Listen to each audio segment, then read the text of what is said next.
It's a weird time to be talking about laptops like the LG Gram 14-inch 2-in-1. Now, you might not even know that LG makes laptops, but they make a 13, 15, and 17-inch laptop and this 14-inch 2-in-1. They're mostly known for their extraordinary battery life and extreme lightweight. Now that makes them great for travel and for commuting and for students, for people who like to work in coffee shops, but nobody's doing a lot of that right at the moment. But luckily there's enough here to make it worth considering for your time at home and then eventually for when you're able to travel. Now this Gram, like all the Grams, is made from magnesium alloy, which keeps its weight down to 2.5 pounds, about 1.1 kilograms, making it one of the lightest 2-in-1s in the category. Now that magnesium alloy, because it is so lightweight, this does tend to feel a little flimsy like plastic, but I assure you it is metal, and it is relatively sturdy. LG does do some mil-spec testing on it, but I wouldn't go slamming it around. It's not a rugged laptop.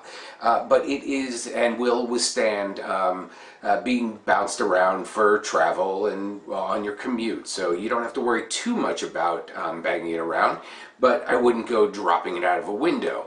And again, the Gram's other big feature is its battery life.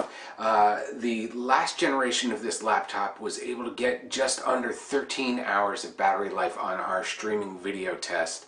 This time around, this one got 16 hours of battery life, which, like I said earlier, is extraordinary for a laptop this size. That means you'll be able to walk away from a power outlet and pretty much get a whole day's worth of work in without worrying about plugging in and recharging. Now, when it does come time to recharge, LG uses what I consider an old-fashioned pin-style adapter. If you don't want to use that, however, it can be charged off its Thunderbolt 3 port. Now, what's nice is that unlike a lot of its competition, you don't just get the USB-C port, you get an HDMI out, full size, and USB-A port, that more familiar port, and you also get one on the other side with its headphone jack and a microSD card slot.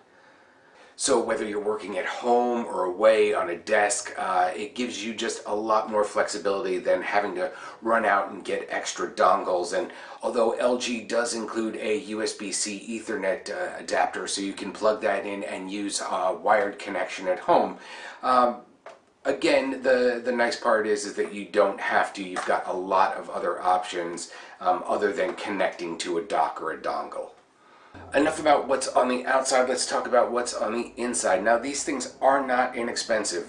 This one is $1,400, the one I tested, and that configuration gets you a 10th gen Intel Core i7 and 512 gig SSD and 16 gigs of RAM.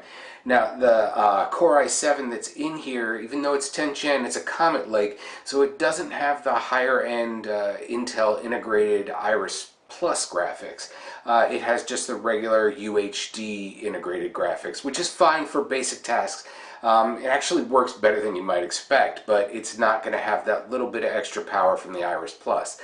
LG being LG, you do get a nice full HD display on this. Nice thin bezels around it, but good color, good contrast, decent brightness, but it's not going to battle that glare off the glossy screen. Still, overall, very nice display on this. And again, it is a 2-in-1, so you can turn it into a laptop or a tablet or anything in between and use it in all those modes. The display does have pen support, and LG includes a nice full-size active pen with the laptop, so you can draw and write on the screen right out of the box. Unfortunately, there's no place to store the pen on the laptop. It doesn't attach magnetically or anything, so you just have to make sure you don't lose it. What I didn't mention about the design is it's pretty much exactly the same as it was last year, and that includes the keyboard, the touchpad, and its built-in speakers. Now, generally speaking, all of that is fine for this type of model. The precision touchpad works really well. The backlit keyboard is comfortable too, except for the backspace and enter key, which are a bit smaller than usual, so you might miss them a few times if you're a touch typist until you adjust to the keyboard size.